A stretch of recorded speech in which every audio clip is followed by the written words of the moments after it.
hundreds of good books and decades of good decisions. You need knowledge from books to expand your view of the world. You need to know more.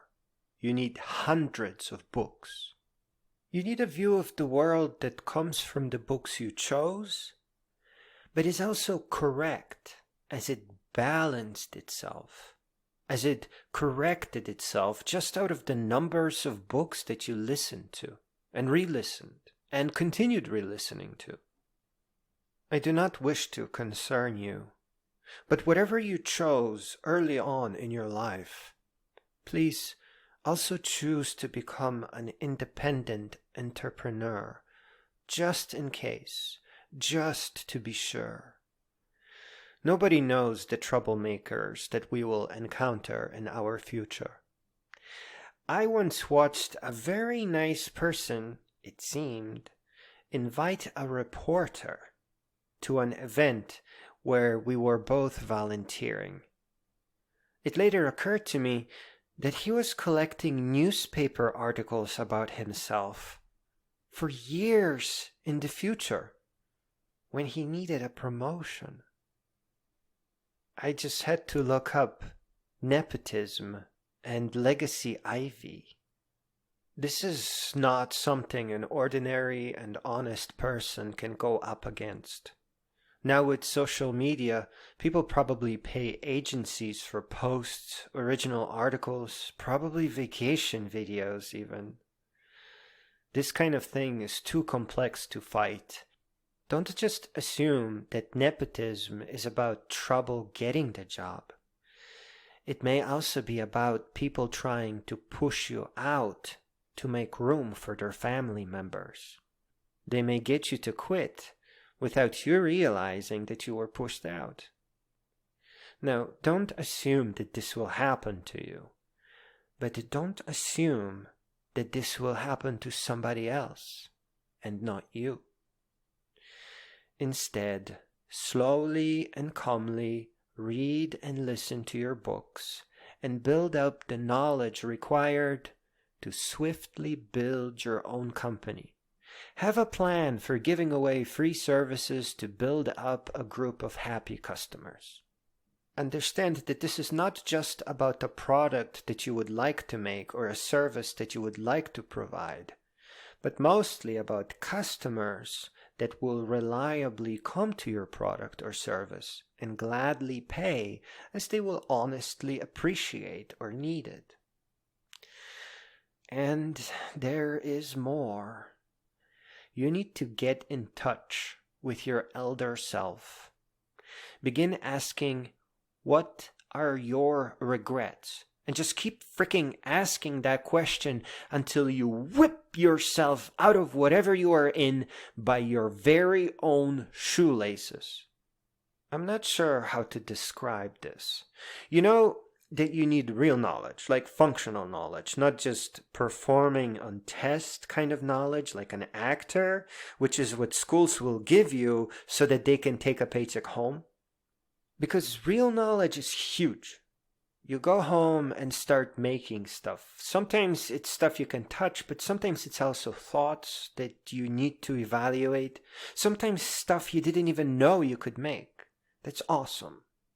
But then wisdom will come to you. It happens. You get a good bullshit meter and all your decisions become good. You will smile, feel joy, and create artworks of philosophers and their quotes. Change lives of friends and family for better and happier, maybe inspire them.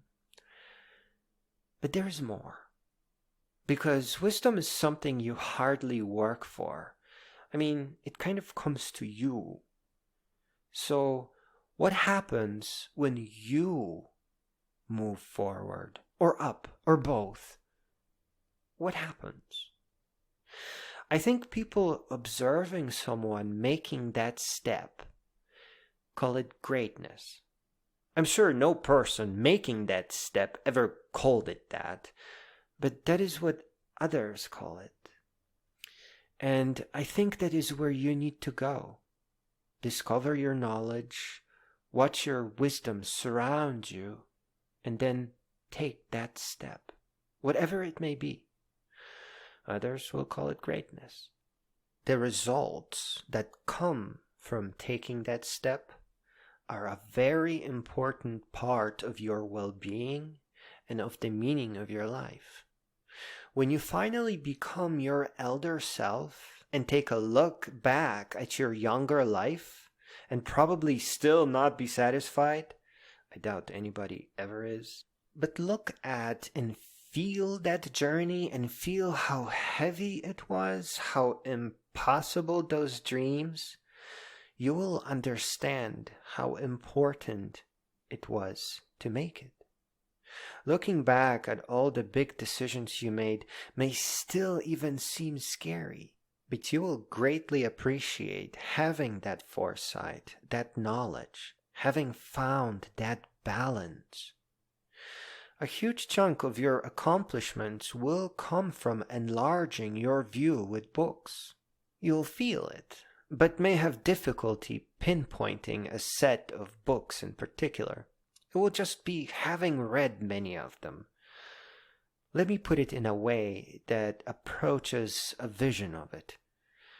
Hundreds and hundreds of books, decades and decades of knowledgeable and wise decisions, and hundreds more, and decades more.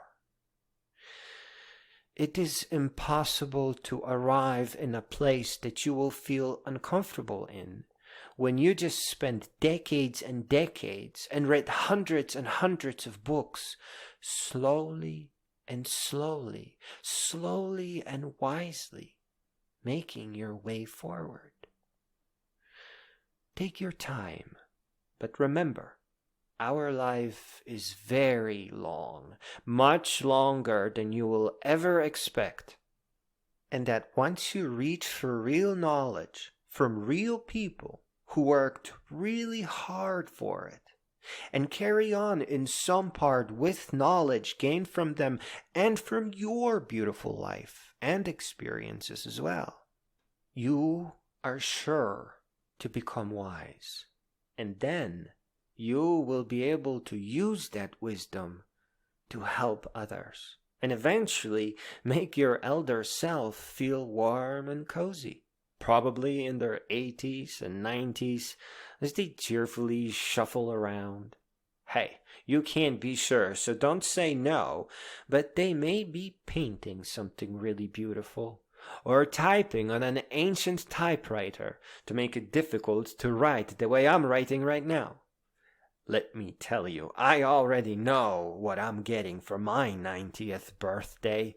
This is my third poem today. The other two are too long. I try very hard to keep under 130 lines. Which brings us to the closing of this flight of poetic fancy. So let me just say it one more time. Without mincing words, let me just say it. Become a great being.